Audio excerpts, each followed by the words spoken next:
Okay, good morning. This is your hydraulic flash welding system. We're just going to kind of go over some of the major components and let you look at the system.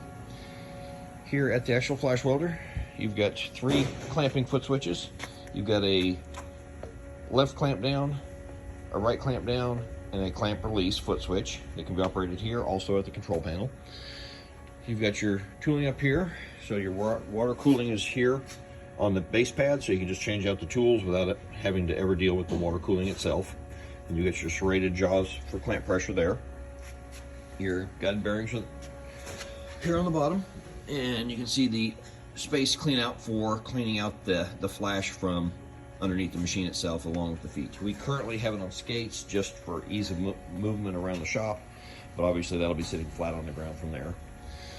You've got your flash hood, which can be disabled. You can see the actual flash from the testing where it's on the system itself, and then which is raised hydraulically as well. You have your computer welding control. It's currently set up for number 9 rebar.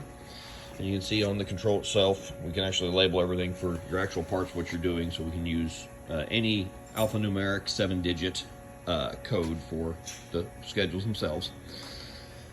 Then you've got your actual control panel. We've got a hood on it for reducing flash. I currently have it kind of facing away, but it's on a flex seal tight, so we can move it kind of away from the machine itself. Here you've also got your clamps, unclamps, your start and backup button, e-stop, and the HMI control that controls everything. So this is the operator screen. You'll have the sled position, which just tells you where you're at.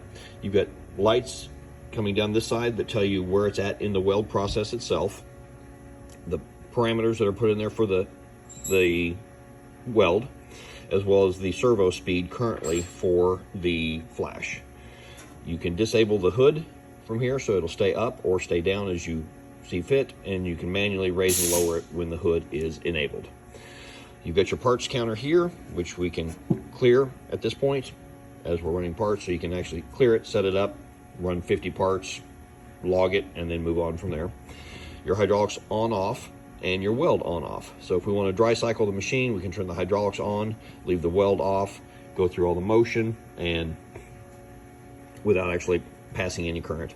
And then you got your system status lights here on the right hand side, which just tell you the condition of the machine. The hydraulic temperature, weld on, hydraulics on, e-stop, whether or not you're welding, whether or not the water's flowing, whether or not the weld computer's online, and whether or not it has any error messages. On the setup screen is where we actually put in the parameters for the weld itself. Currently we have, on the left hand side is just the total of the numbers that you put in. So the start position, what the servo speed is doing, you can see it's currently flashing back and forth because I've got the hydraulics off. It's trying to put the sled into the home position. The total weld distance, so that's the total amount of material loss off your ring, and the final weld position, and that can't be greater than 4. So coming across the top, you have your flash distance, your start weld location, upset distance, and flashing speed. So the distances are all set in inches. You've got your cool down time, the pump pressure, a first ramp up and a second ramp up speed, which will add to the original flash speed. Those are set in 1 to 1,000 for this speed. The hood down time is the length of time we allow the hood to come down when it's enabled before we start actually welding. Hood up is just the opposite. Once we're done welding, how long do we allow the hood to come up? And then down here at the bottom, you've got your forward speed and return speeds. That's the speed at which the sled's going to move when we're changing positions without welding. Down here you can disable the hood from this screen as well, and then there's also a button here called transformer tuning, which basically allows us to just fire the transformer with the start button for tuning the transformer for diagnostics.